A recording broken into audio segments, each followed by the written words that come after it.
থাকার জন্য আল্লাহ পাক রব্বুল আলামিন তাকে কঠিন শাস্তি দেবেন। কথা ঠিক কিনা? অন্যায় কাজ করলে তিনি করতে পারেন, আর তিনি যদি এই মনকে বলে হে মন আমি সবসময় যেন ন্যায়ের পথে থাকতে যাই, সেটাও তিনি পারে। কথা বলেন ঠিক কিনা?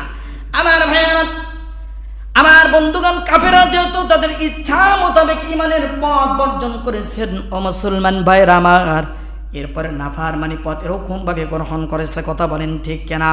তারা সত্য মুসলমান নাফরমানি পথ এরকম ভাবে গ্রহণ করেছেন, তারা সত্যকে এরকম ভাবে, আমার ভাইয়েরা দেখা সত্য, আবার ভাইয়া সত্য, সব কিছু এরকম ভাবে ও মুসলমান ভাইয়েরা আমার, তারা আমার ভাইয়েরা অকেজো করে রেখেছেন। কথা বলেন ঠিক কিনা? সত্য জিনিসটাকে তারা এরকম ভাবে অকেজো করে রেখেছে। অথচ আমার আল্লাহ পাক রব্বুল আলামিন প্রত্যেকটা মানুষকে এরকম ভাবে কান দান করেছেন, আমার ভাইয়েরা চক্ষু দান করেছে, তারা সত্য উপলব্ধি করতে পারতো, কিন্তু তারা তা করেনি। কথা বলেন ঠিক কিনা? কান দ্বারা শ্রবণ করতে পারতো, কিন্তু তারা তা করেনি। কথা বলেন ঠিক কিনা? তারা আল্লাহ পাক রব্বুল আলামিনের প্রদত্ত সমস্ত নিয়ামত তারা আল্লাহ পাকের অবাধ্যতা ও নাফরমানিতে ব্যবহার করেছে। কথা বলেন ঠিক কিনা? আমার ভাইয়েরা পারতো না?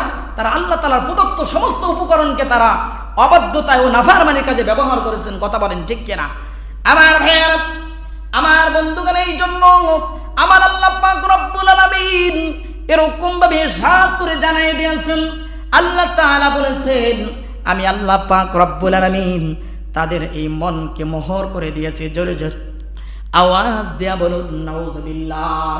আমার ভাইরা, ফলে তারা কি ভালো মন্দ কোনো কিছু পার্থক্য করতে পারে না। কথা বলেন ঠিক কিনা? আল্লামা রুমি রাহমাতুল্লাহ আলাইহি তার জমানায় তার একজন খাদেম ছিলেন। ওই খাদেমকে এরকম ভাবে একটা বকরি জবাই করলেন, বকরিটা কাটতে বললেন।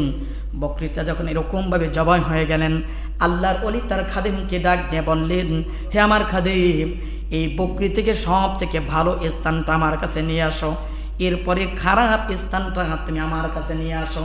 কি বলছেন? একটা বকরি কাটলেন, বকরি কাটার পরে বলতেছেন এই বকরির সবথেকে ভালো স্থানটা আমার কাছে নিয়ে আসো এবং খারাপ স্থানটা আমার কাছে নিয়ে আসো।